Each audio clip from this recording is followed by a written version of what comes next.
Alright guys, let's go over Substance Painter in a high level overview of all its components. Reason it's going to be a high level overview is because if you want to really go and drill down into the deeper levels and have a really good understanding of how the software operates, you would be wise to go into the tutorials section or the online documentation provided by Algorithmic. Now the reason that I'm saying is because well, unfortunately, Maya is not really that good.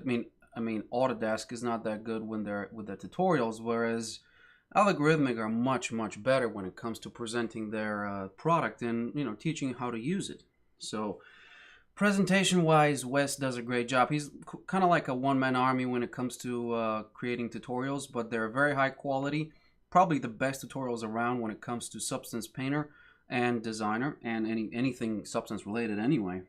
Obviously, there's some user-created tutorials. This, of course, being one of them.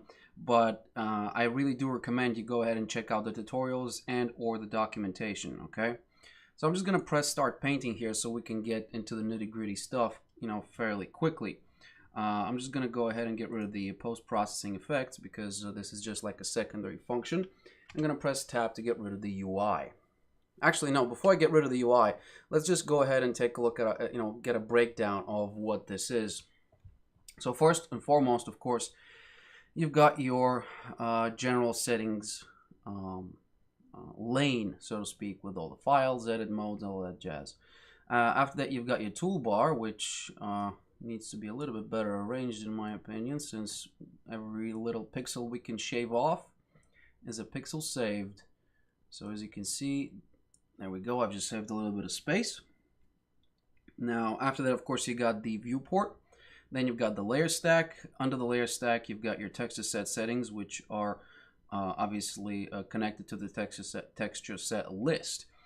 In most cases, we're not gonna, at least whenever we're doing something, we're not gonna be actually using the texture set list since we're only gonna have one texture set in most cases. Obviously, depending on the project, depending on the mesh itself, you may have several texture sets, or you can have just the one. You got your, a breakdown of all your maps here, additional, baked maps such as IDs, ambient occlusion, curvature, position, all that jazz is available in the texture set settings. This is also where you change the, resolution of your textures. Okay. After that, you've got your viewer settings, which are, the viewer settings are responsible for things such as the environmental opacity, and you can change the blur to see where exactly this was made. Yeah, this is some kind of studio. I'm gonna add a little bit of blur like this. After that, you've got your display settings, which are mainly responsible for your, for the way you see stuff and post-processing effects, the color profile. In the viewer settings, also you've got your shader parameters. In this case, we're using a PBR Metal Rough shader, but there's also others. You could use Adobe shaders, Clay shaders, Dota 2 shaders. You've got your specular gloss, right? You've got your basically different. We're going to talk about these things when we go and talk about the PBR bit. But for now, just you're going to be using Metal Rough anyway, since this is Unreal Engine's shader set. Okay, so I'm just going to go ahead and ignore this for now, since we're not going to be diving into this just yet. Maybe a little bit later. Obviously, display settings we went over, and you got your properties pane, which is responsible for whatever it is you select in your layers panel.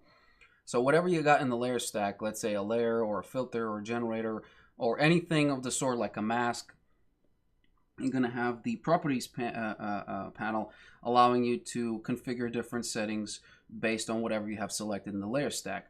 So it's quite simple, really. You select something in layer stack, you configure whatever it is you want to configure in the properties panel, you paint, and then whatever, maybe you change something here in the texture settings, or you change the texture set list and you do the same thing over again. That being said, of course, you've got your shelf, which is missing the log. Obviously here the log is where you've got your, kind of like console outputs. Reporting any errors or some mistakes or whatever it is you've got, it's going to pop out over here. And you've got your shelf, which essentially is like a library where it connects everything together. Obviously, you're not only limited to the categories um, present over here, such as environments, color profiles, smart masks, etc., generators, grunges, procedurals, right? You've got all these things, but you also can create your own, right, by just adding different filters over here and different categories. But we can ignore this for now. That being said, we should now just get rid of this UI for now, since this is the high-level overview of what these things do. And I want to dive into a little bit about the toolbar and some of the major things you're going to be doing. All right, the most important stuff.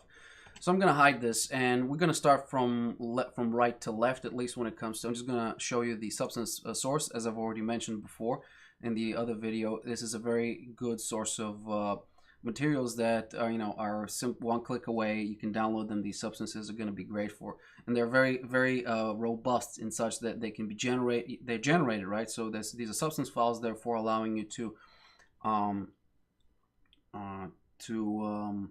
should I say it? Modify them extensively and significantly just with the parameters provided by the crew here.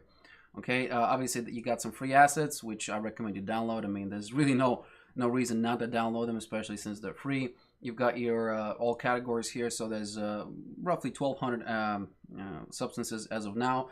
Probably by the time you're watching this, there'll be more. Once you subscribe to the indie plan, or just whatever you subscribe to will probably come with Substance Source. You'll get 30 downloads per month. So you can do the math. You're gonna need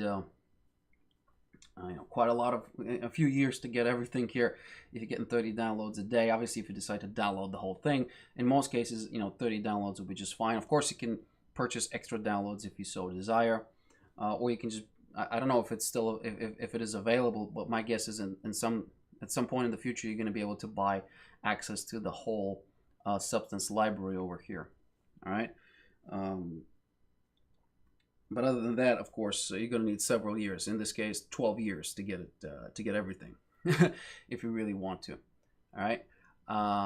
Okay. So that being said, we could just close this for now and go into the substance share. And I'm not going to click this because this will allow you to. This will open a browser.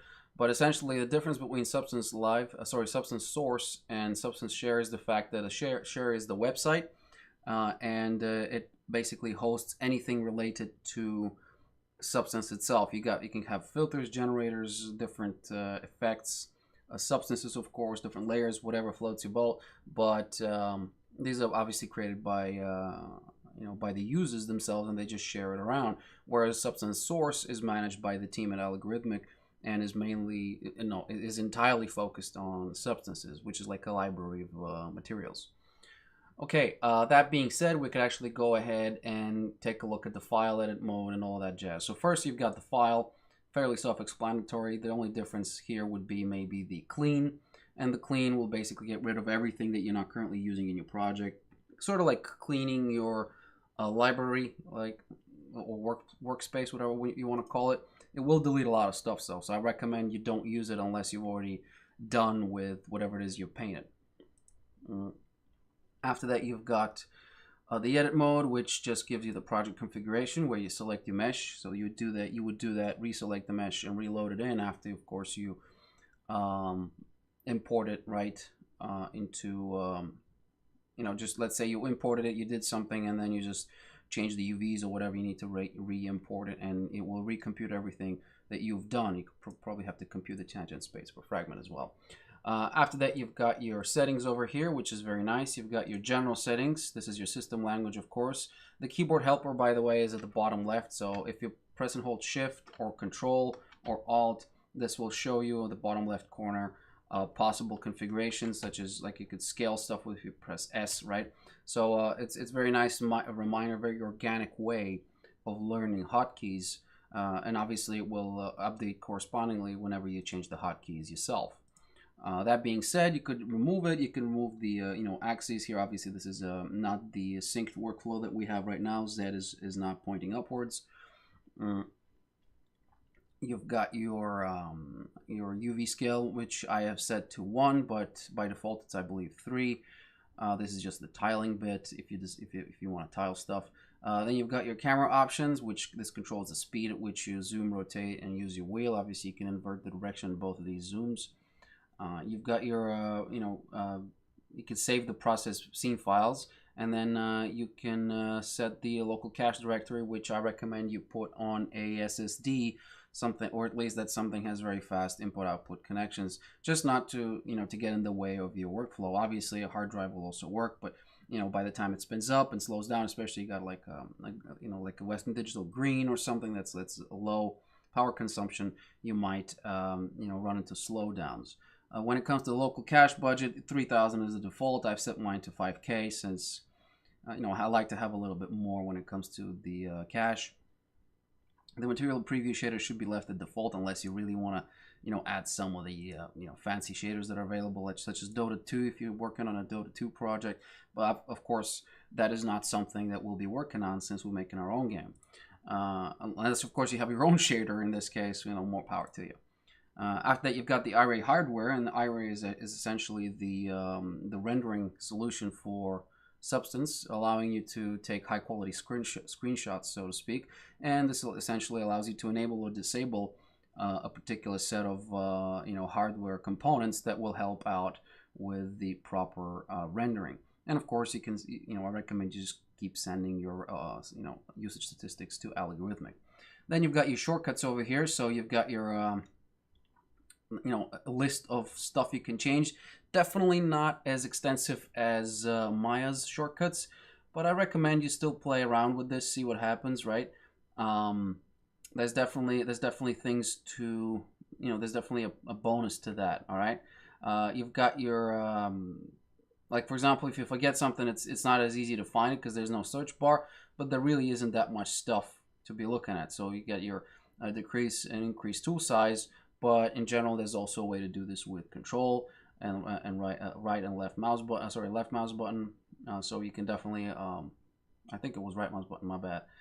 Definitely, do some stuff. You can have settings here for your quick mask, which is your T and F, T and Y. Obviously, F is focus. You can invert the mask with the I. Your little, settings. These are your tools from 1 to 6. It's much like picking up a what's its face. Much like in games where you just have different equipment based on whatever you press on, right? Then you've got your mouse settings, which you shouldn't be bothering with this too much, and then you've got your modifier shortcuts, which are only 2. Not to mention here, by the way, you can rename and change every single shortcut. So I believe there's even a like an achievement for this, so that's pretty cool. Unfortunately, there is not a shortcut here for the eyedropper, which I'm looking for right now, and I just can't find it. So I'm pretty sure you're gonna be stuck pressing a button for that. Yeah, that's quite unfortunate. It's quite unfortunate, but whatever. And then you got the shelf, and this is your shelf library. You can actually import stuff into it. Have your own little folder with all the stuff that you need. You can just import it over here. All right. Then you've got your mode, which is for painting or rendering. Obviously, rendering is going to Iray, and Iray will be your rendering solution, like I said before. But since we're not going to be rendering anything, well, we could go over at the end of this series where we could just render a screenshot of something, or be like something you would be adding to your Steam library, not library, but your Steam front page, where you have a screenshot of the model, high quality model. We can even have a Sketchfab there. I believe it's being introduced. But now, obviously, wow, this is taking a while to render, so I'm just going to go ahead and either pause. Well, obviously, you could pause this, but I'm going to go over and go back into Painter. Okay, that being said, we could go over our tools here. Now, first and foremost, let me just select, First and foremost, we could work on just the head of this guy. I'm going to solo him. Let's go over our options here when it comes to painting. First of all, if you hold down the left mouse button, you're gonna get your painting solution, which is just a flat painting. Obviously, this is entirely possible to do with with a pen and a tablet. If you have one, feel free to use it. Obviously, you've got the same. So let's say you could, if you want to draw a straight line, you could just grab something and just hold shift. Well, grab something and hold shift and control obviously if you want to snap it, or just shift if you want to have a straight line. So let's just say I want to snap this, and I put it over here, and this is my you know, let's say this is my paint work. So obviously I'm not very happy with this. I'll just snap this again. Yeah, something like this, you know, whatever. I'm using this just so that you can have an idea of you know, what the second tool does, which is the eraser tool. And the eraser tool is much simpler. It just you know, deletes everything. You don't even need to add you know, you could still have stencils, etc., but in general this is a very simple process. Okay, then you've got your material mode, which we'll have to dive into the UI for that. But before we do that, actually let's just go ahead and do it. Let's dive into the material mode, and let's say I want to grab oh, I don't know, let's say I'm gonna grab, let's say a cable. I think I have, yeah, there's plastic cables here.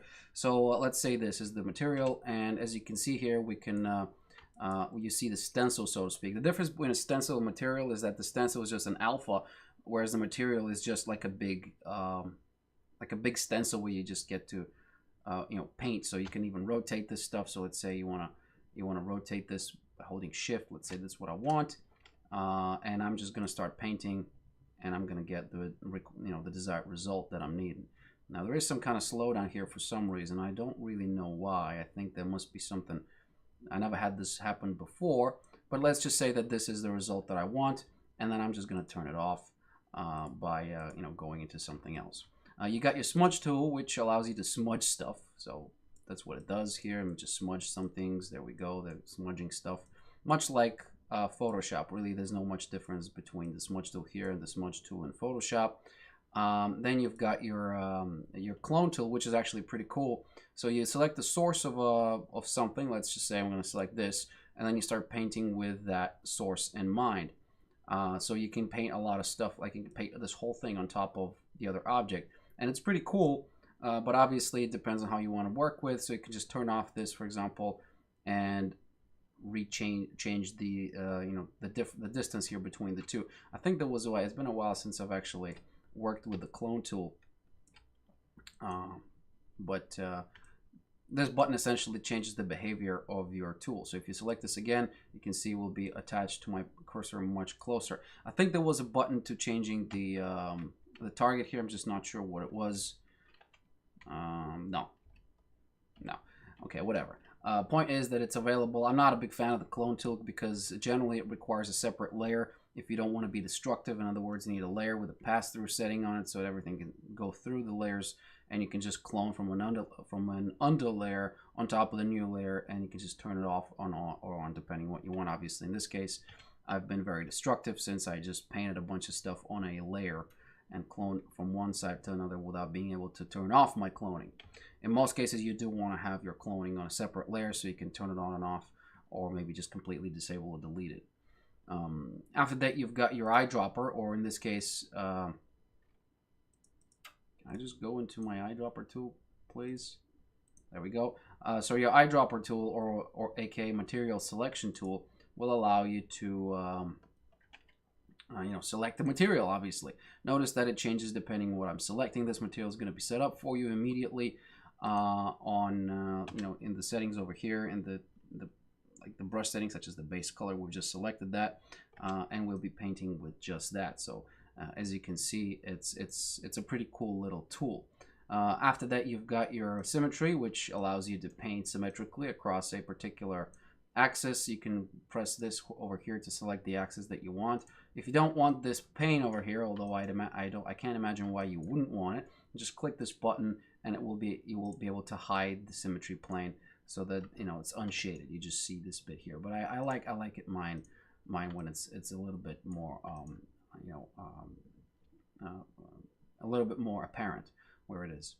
After that, you've got your views over here, which you know, we're going to go over later. You've got your camera set up now. I really don't know why this is here, but you can, you know, change your free rotation and just rotate in this awkward fashion. I really don't know how. Like, why would you want to do that? Especially since you know, you could still snap in the way you could with other views. So, like, really, constrained rotation is much better in most situations. Especially since what did I do? Did I just constrain myself? Okay, I just constrained myself, so that's quite unfortunate.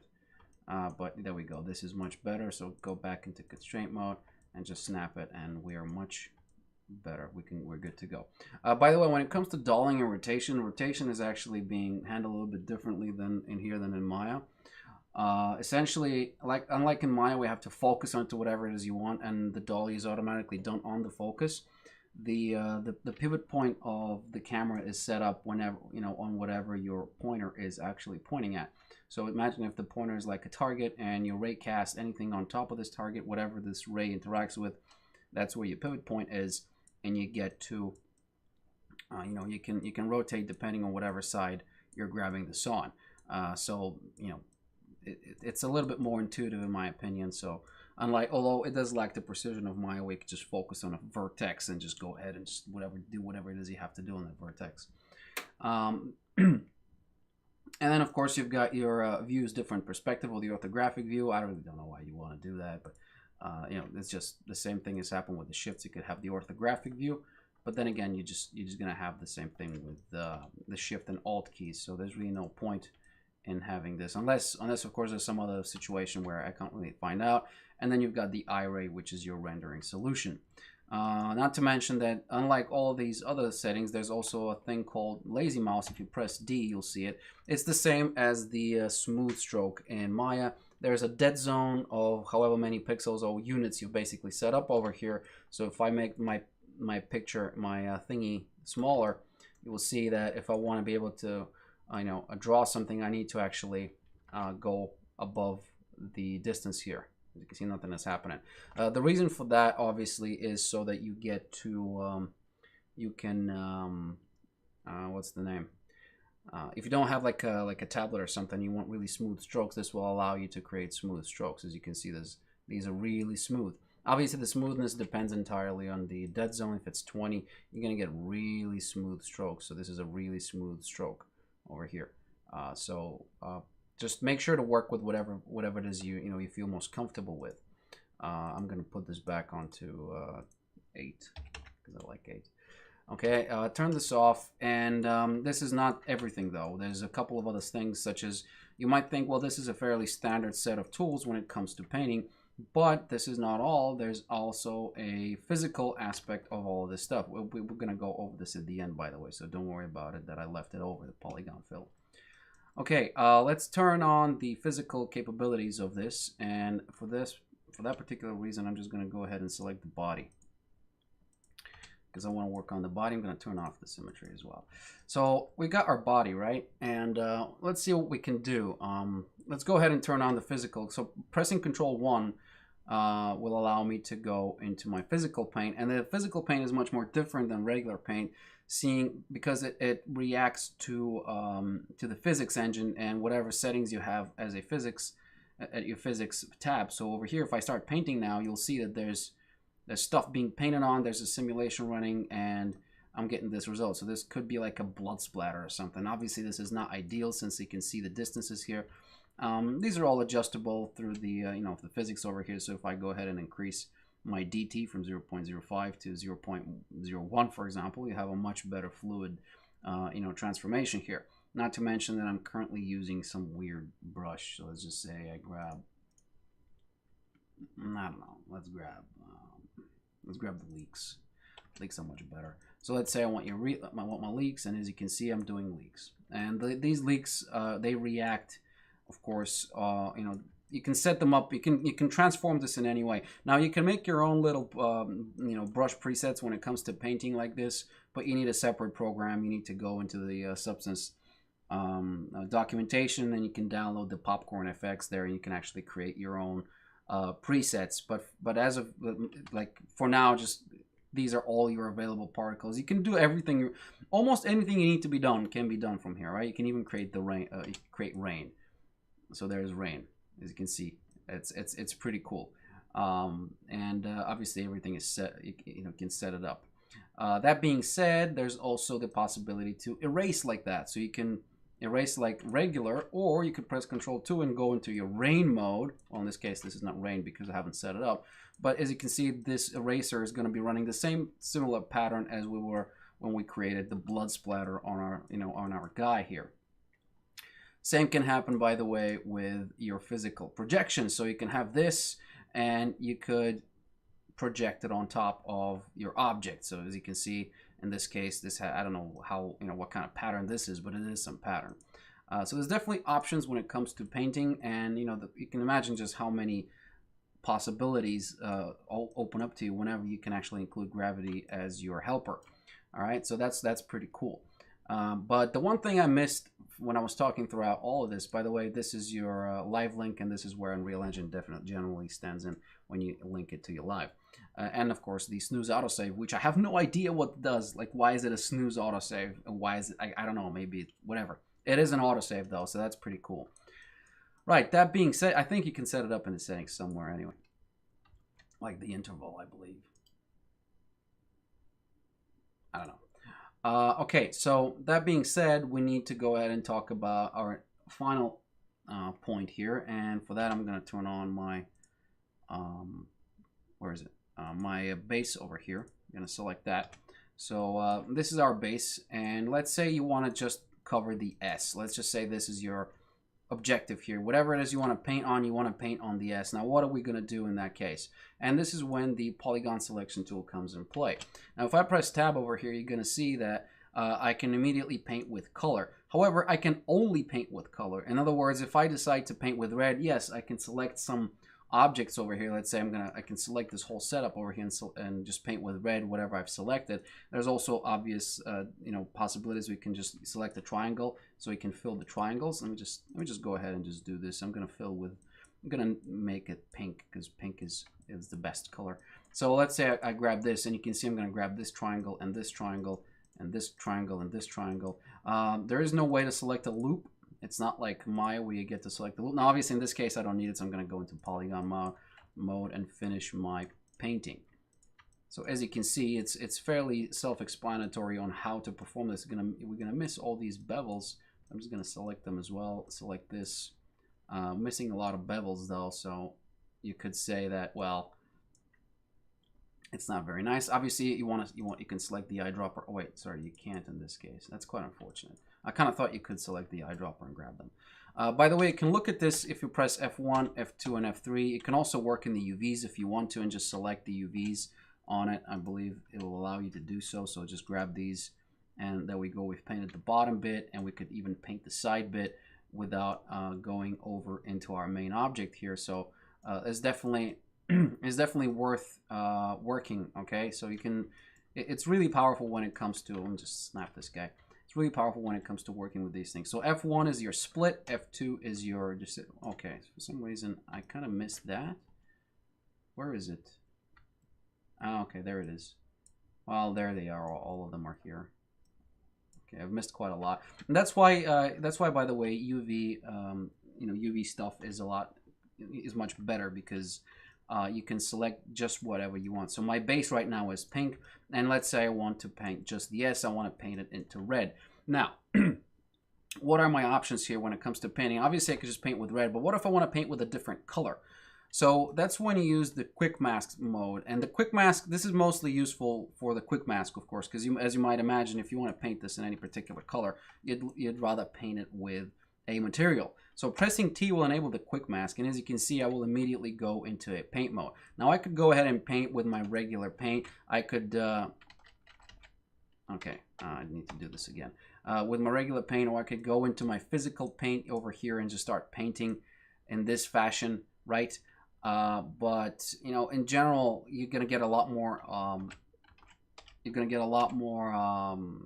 precision with this mode over here. And as you can see, it's currently in UV mode, so I'm going to go ahead. I wonder what do the UVs look like. I could just select this whole guy, but I'm not going to do that. I'm going to go into my object. Obviously, this is the object mode. We just select the whole object, which it's kind of pointless to have in this. So let's go ahead and just select this guy. As you can see, I'm painting this black. Am I painting this black? Oh, this is white. Okay, by the way, pressing X is just like just like in you know, in Photoshop, this is gonna be the black color. Now, for some reason, this is not entirely black though. If I go ahead and take a look, this is technically black, so this should be black. I don't know why this is not black. Oh, okay, now it's black. Now, as you can see, there's quite a difference. And the reason there is a difference, I'm just gonna go ahead and invert this. So this is my S here, and the reason there's a difference is because for some reason this was not maxed out. Now the cool bit here is, by the way, let me just select, let's say, something like this. I want this to be semi-transparent, and as you can see, pressing X just inverts the value. So if I select this, this is the mask that I'm gonna get. Obviously, the black stuff is not what I want. I think the black stuff was the one that I didn't want. Is there? Is there? So let's just go ahead and see. Yes, the black stuff is the stuff that is not part of the setting. So what you want to do is obviously you want to invert this, okay? So go back into your mode and invert it by pressing I, right? And this is what I've got right now. So I only want to be painting on these two. I'm going to press T again to get out of it. And, you know, I got my mask. And I simply select. Actually, wait, I need to. Obviously, you can paint with anything, by the way, right? You can just grab this and go into physical mode, right? Or let's say I could go into my projection here.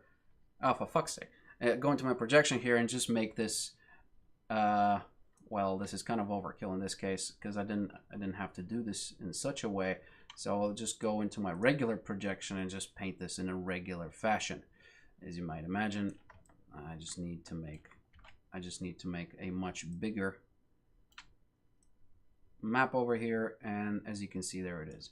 Now, clearly, if I deselect this and I get rid of this as well, clearly the mask that you've selected here, the opacity, as in other words, the value at which you masked it, will have a different effect. And in our case, I had something closer to gray, so I only had this much effect on it.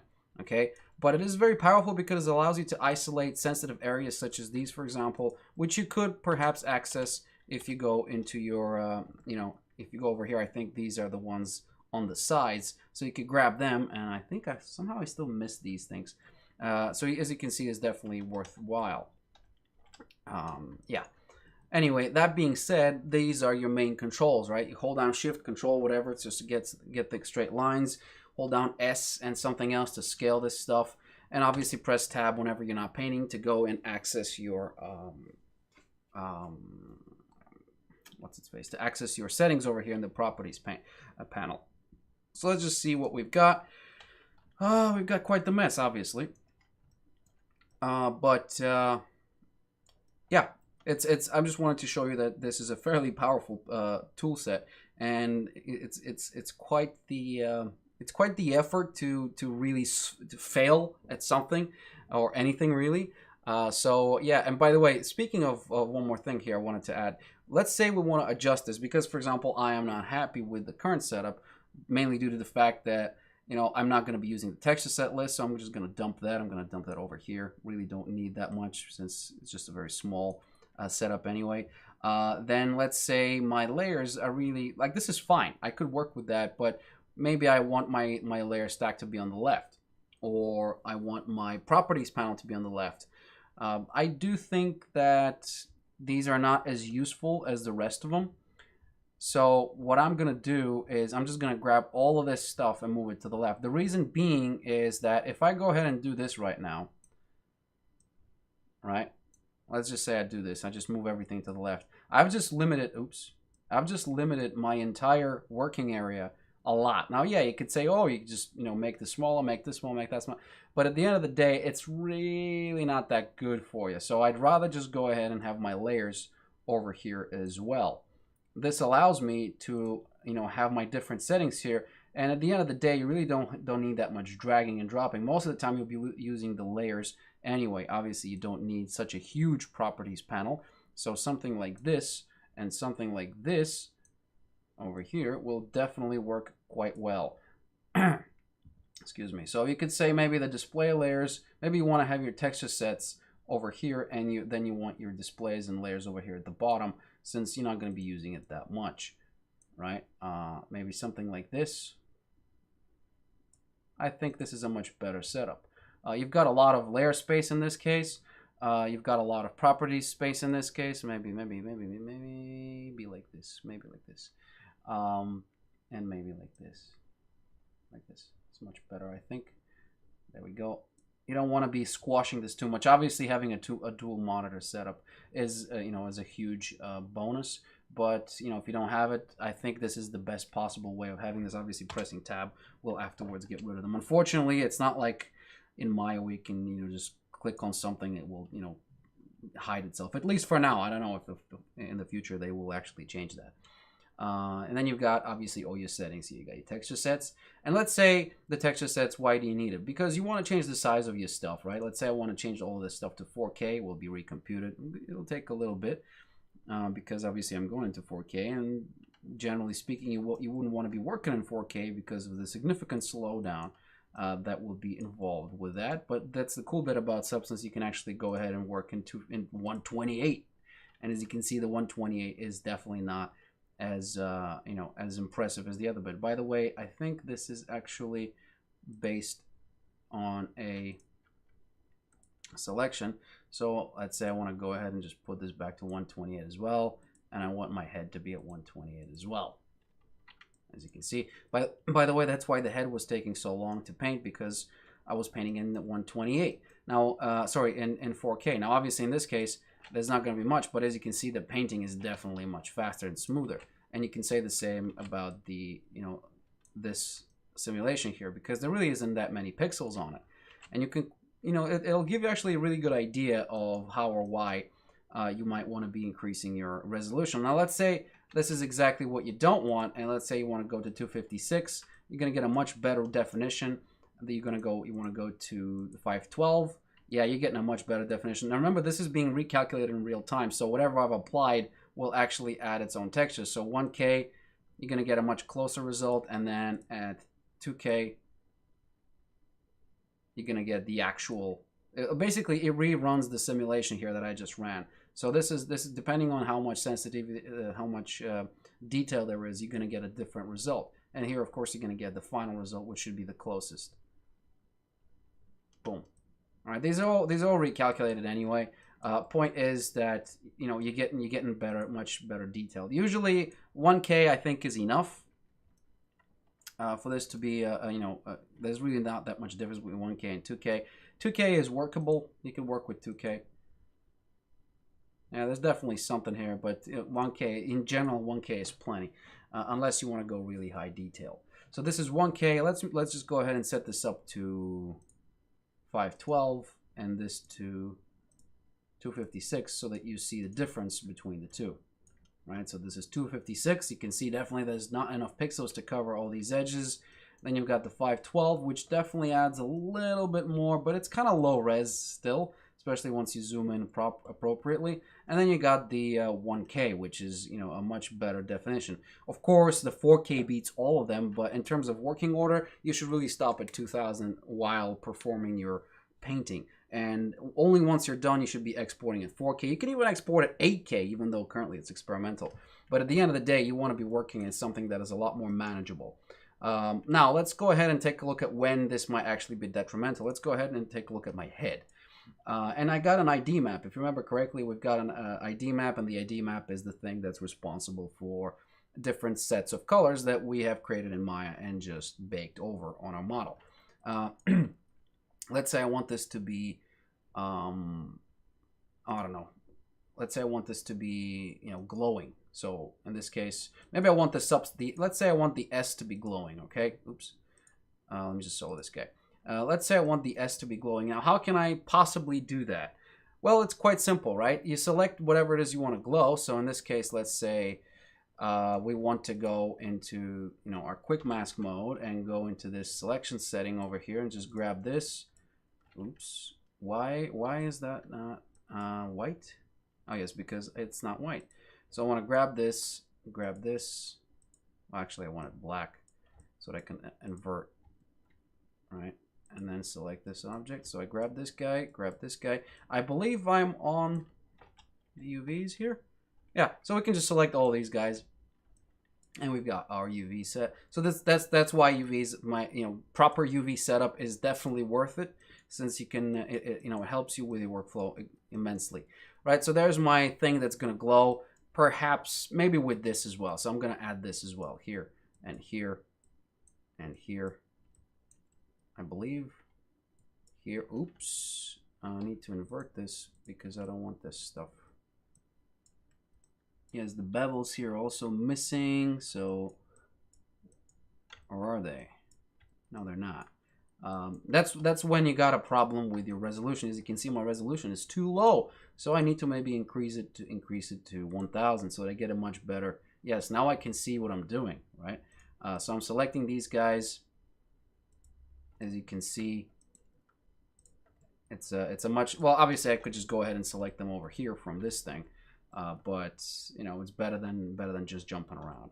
It's pretty much the same anyway. So let's go ahead and select these as well, and this one, and this one, and this one. All right, you've got all that stuff. I think I've selected everything there is to be selected. Is there? Well, except maybe these two as well. There we go. So there we go. This is my selection. I'm going to invert it. Oops, yeah, different inversion control sets. And let's say we want this to be sparkling.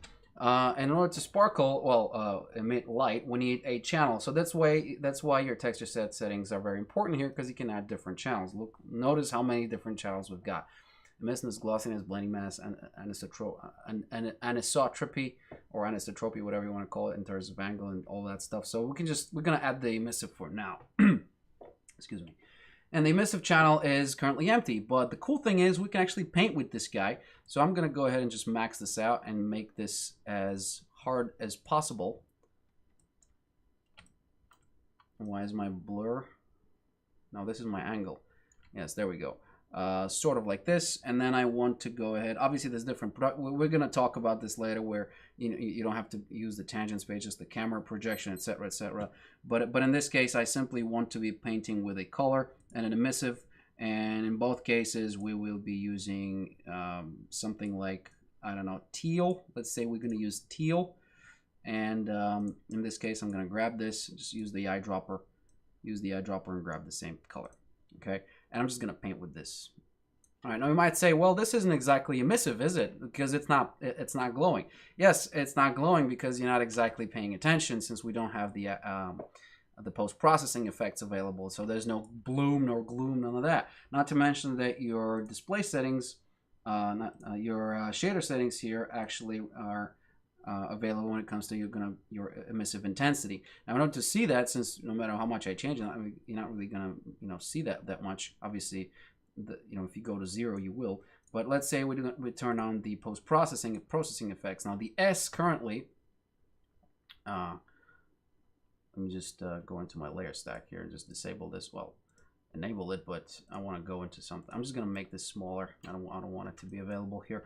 So as you can see, it's currently glowing. Now, how can we change the intensity? Well, you just pump up the intensity. As you can see, it's definitely glowing. Oh, my eyes. Right? So there's definitely, let's say something like 10 is fine. And this is all due to the post-processing effects. Obviously, if you turn them off, you're not really going to get that much of a glow now, are you? And if you take a look at all of them, this will be calculated, of course, in real time. And after that, you could, let's say, go into Iray and say, oh, gee, I want to bake this guy out.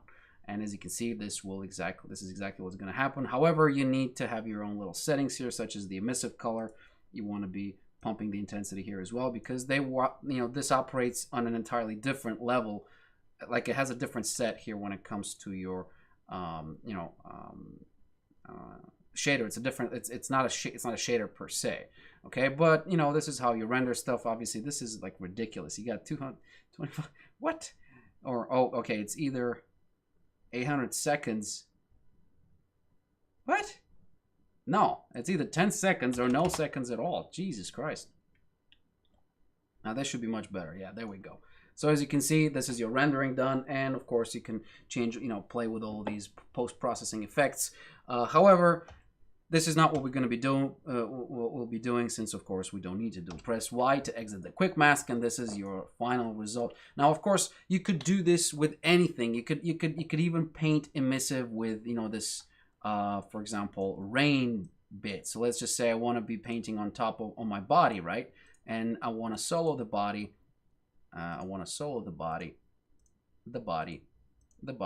Okay, there we go. I want to solo the body. I want to be painting with emissive color, and that's exactly what I'll be doing if I actually went ahead and selected my setup here. So let's say this is, okay, not this. Rain, where's rain? There you are.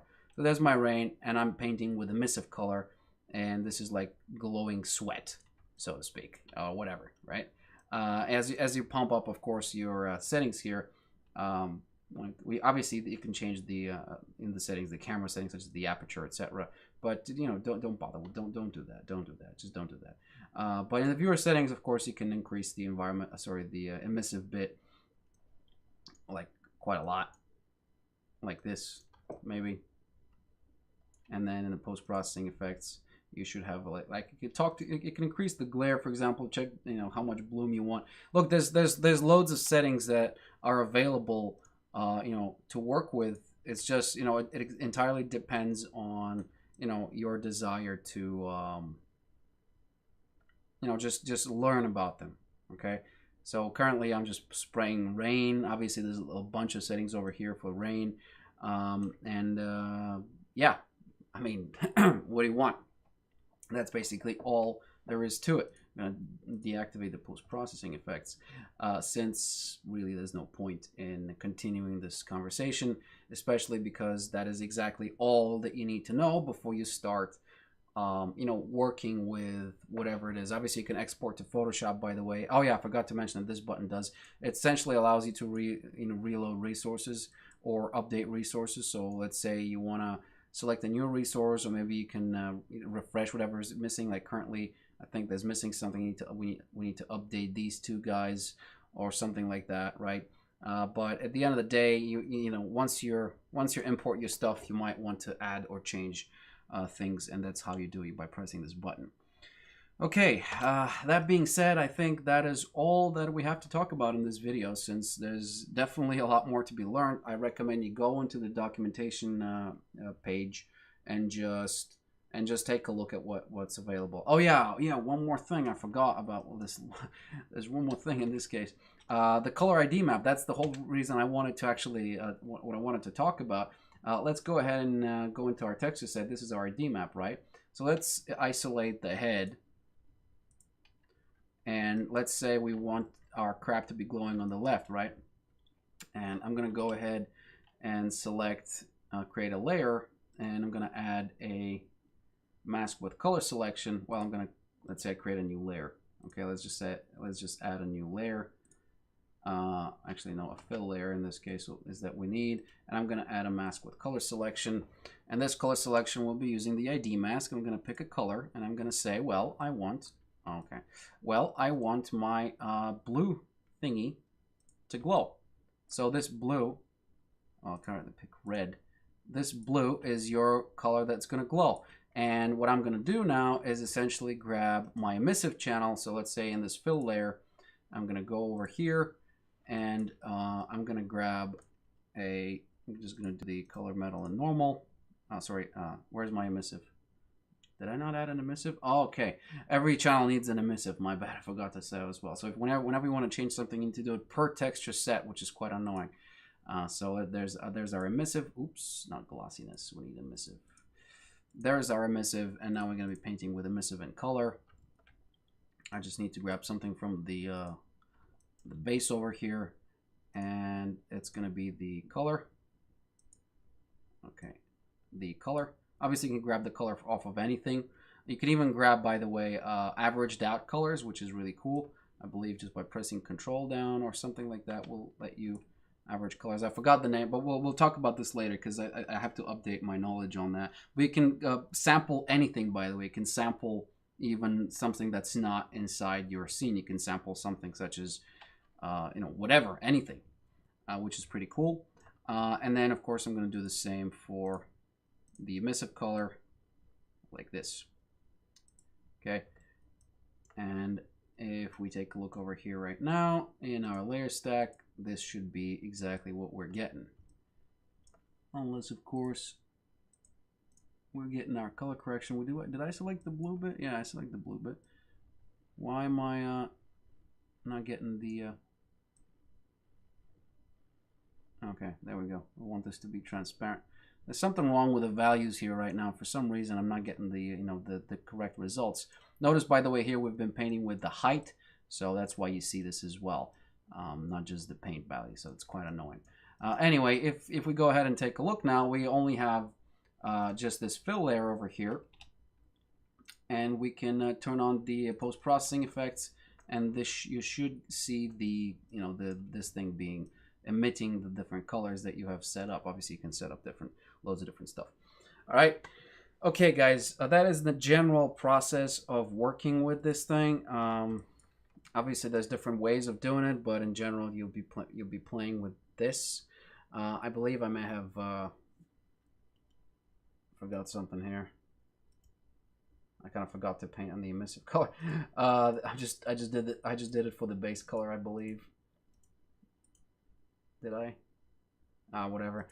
Yeah, the layer stack here, obviously you've got your little channels. So these are your channels over here. Remember, we got metallic, roughness, normal. That's what you want to be seeing, let's say. And obviously here you've got your blending modes, which you should recognize from the previous video in Photoshop. You've got your pass-through, obviously, is a little bit different, like disable, replace. These are regular ones. But then you got multiply, divide, inverse, divide, darken, lighten.